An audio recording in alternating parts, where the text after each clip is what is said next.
Le grand voyage de Neil Algerson. Il était une fois un petit garçon qui s'appelait Neil. Ses parents se désolaient car il ne pensait qu'à faire des bêtises. Neil courait après les poussins. Ceux-ci avaient si peur qu'il s'éparpillait de tous côtés et la poule s'essoufflait à les rassembler. Puis Neil renversait la gamelle du canard. Il jetait son sabot dans les pattes de la vache et surtout, il lançait des fléchettes sur le beau jar blanc que sa mère aimait tant. Le jar essayait de se sauver, mais après quelques pas, plouf, il s'étalait dans la boue et Neil riait comme un fou. Un matin, Neil est tout seul à la maison. Il s'échauffe devant le feu en bâillant quand, tout à coup, il sursaute. Un petit bonhomme au chapeau pointu est assis sur le vieux coffre de sa mère. Neil n'en croit pas ses yeux. Il se met à ricaner. Quel drôle de lutin! Je vais lui faire une farce. Neil attrape le filet à papillon. Zip!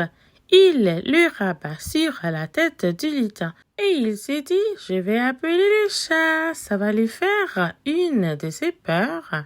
Neil se dirige vers la porte pour inviter le chat à entrer. Il ne voit pas le lutin qui soulève doucement le filet pour se libérer et qui chante en sautant à cloche-pied. Méchant tu es, petit tu seras, petit tu es, gentil tu deviendras. Au même moment, Neil rapetisse. Dehors, une vache géante gronde à ses oreilles. Tiens, te voilà, toi, qui m'as lancé ton sabot hier. Attends que je te fasse danser sur mes cornes. Un canard. Énorme manque de le faire tomber. C'est toi qui as jeté ma gamelle dans le fumier. Attends un peu que je te pousse dans la mare. Une poule gigantesque le menace. C'est toi hier qui as fait peur à mes poussins. Approche, tu vas tâter de mon bec pointu. Neil croit rêver. Ces animaux sont immenses. Et il comprend qu'il est devenu tout petit. Et il comprend qu'il est devenu tout petit, aussi petit que le lutin. Neil court se cacher. En 3 minutes, il escalade le mur derrière le poulailler. Et il se retrouve près du ruisseau. Ouf, il est sauvé. Derrière une feuille de pissenlit, plus personne ne peut le voir. Alors, Neil se met à pleurer. Que puis-je faire maintenant que je suis tout petit? Les animaux vont sans cesse s'amuser à me faire peur. Il vaut mieux que je m'en aille. À ce moment, une bande d'oies sauvages traverse le ciel. Aussitôt, le jar de la ferme bat des ailes. Emmenez-moi, emmenez-moi. Les oies répondent. Viens avec nous. Neil s'accroche au jar. Non, ne pars pas. Maman serait trop triste sans toi. Mais, d'un bond, le jar s'élance. Il monte si vite dans le ciel que Neil n'ose pas le lâcher. De peur de tomber, pour ne pas glisser, il s'agrippe à son cou. Bien installé sur le jar, Neil regarde tout en bas. Il découvre une grande nappe au-dessous de lui, pleine de petits carreaux de différentes couleurs. Ce sont des champs, des forêts, des prairies ou des fermes. Les oies survolent une ferme et elles demandent « Comment s'appelle votre ferme? Comment s'appelle votre ferme ?» Le coq tend le cou pour répondre « Notre ferme s'appelle le Petit Champ. Cette année comme l'an passé. Cette année comme l'an passé. » Neil éclate de rire, oubliant un moment ses malheurs. Le soir venu, les oies sauvages se posent sur le lac gelé. La plus vieille d'entre elles dit « Je pense que là nous serons à l'abri du renard. » Et les oies s'installent pour dormir. Le jar prend Neil sur le col de sa chemise. « Toi, dit-il, ne t'endors pas. Va voir si le renard ne se cache pas là-bas dans les buissons. Aide-nous et nous t'aiderons. » Neil s'éloigne vers la forêt. Dans la forêt, il entend soudain des caquettements. Un renard file devant lui à toute allure. Dans sa gueule, il tient une oie. Sans réfléchir, Neil court à sa poursuite. Il attrape la queue du renard, Mais le renard, la bouche pleine, s'écrie « Lâche-moi, Rikiki!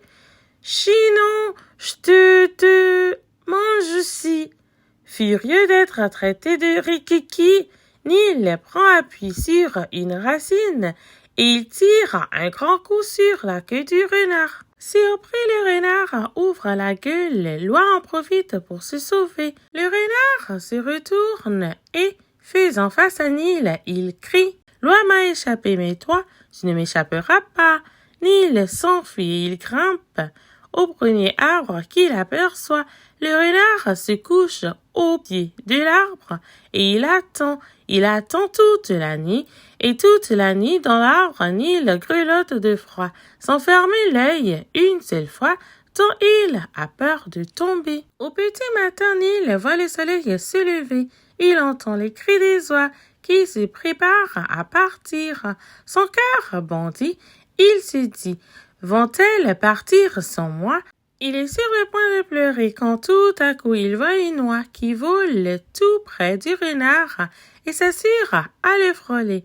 Le renard saute pour l'attraper, mais l'oie lui échappe. Il la poursuit de plus en plus loin, alors le jar arrive. Il tend son cou vers Nil et Nil s'accroche à lui.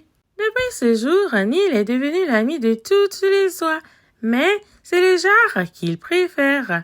La nuit, Nil dort au creux de ses plumes. Le jar l'appelle Poussée, et quand il a des ennuis, il n'hésite pas à crier à l'aide Poussée. Nil en est très fier. Un jour, les oies survolent la campagne, et Nil reconnaît la ferme de ses parents. « J'aimerais tant les revoir, dit-il au jar. Nil et le jar atterrissent dans la cour de la ferme pendant que le jar se promène. Fièrement, Nil se cache dans un trou du mur, mais un cri lui fait tourner la tête. « À l'aide, Poussée, à l'aide !» C'est le père de Nil qui a attrapé le jar par le cou et qui appelle sa femme. « Viens voir la belle bête pour notre dîner. » La mère de Nil répond « Ne le serre pas si fort, il me fait penser à notre beau jar blanc quand il a disparu l'an dernier avec notre petit Nil. » Le jar hurle de plus belle. « À l'aide, Poussée, à l'aide !» Nil bondit et, à son tour, il crie « Père, mère, ne tuez pas ce jar, c'est votre beau jar blanc. Sans lui, je serais mort depuis longtemps. » Le père et la mère se retournent bouche bée. « Nil, c'est toi, notre petit Nil. Comme tu es devenu grand !» Nil regarde autour de lui. La vache, le canard et la poule ont retrouvé une taille normale.